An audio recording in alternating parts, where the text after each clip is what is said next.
Ndibamba ngazo zozibini kuwe Lusi lwethu apha estudio. Ndikwazibulisela nakwembukele ekhaya okanye njengoba usitsho Lusi lwethu, ndilapha kwikliniki yase-NU8 eMotherwell eGqeberha. Abahlali bale lokishi badibene apha namhlanje ngelizokuvakalisa ungoneliseki kwabo yile kliniki. Ngoku ndizawuthi ndithethe naba bahlali ukuva ukuba yintoni kanye bakhalaza ngayo ngale kliniki.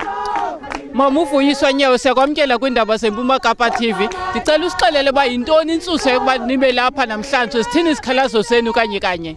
Izikhalazo zethu mama, inye into asifumani mayeza, iincwadi zithathwe ezabantu betreatment. Mna ndingumntu wakagqirha, ugqirha kandimfumani. Kuyo loo nto sihamba apha inyanga yonke, sihamba apha.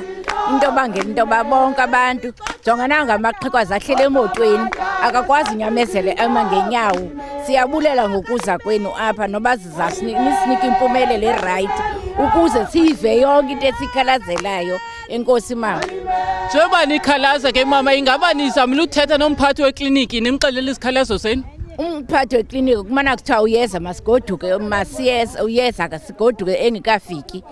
Sithi kuthiwe masigoduke atsho amantombazana akhoyo asebenzayo apha phakathi.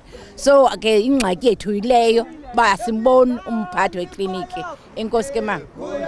Ndiyabulela enkosi kakhulu ngexesha lakho mama. Wena mama ufuna uthini kwisebe lezempilo?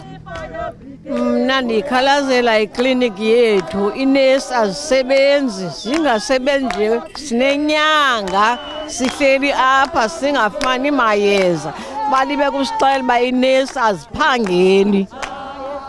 Masigoduke, abantu ababathathayo bathatha abantu abanamakhadi alapha phakathi. So inyanga yonke kungoni babeka bagqibi na aba bantu. Inkosi kakhulu mama ngexesha lakho. Ukanti ke mbukeli abo ngabahlali baseMotherwell bekhalaza ke ngenkonzo kunye nenkqubo yale kliniki yalapha eNU8. Ukanti ke Lusi lwethu ethubeni sizawuthi sithethe nesebe lezempilo ukuva ukuba liphendula lithini kule ngxaki. Okwangoku ndiziphosa kuwe zintambo.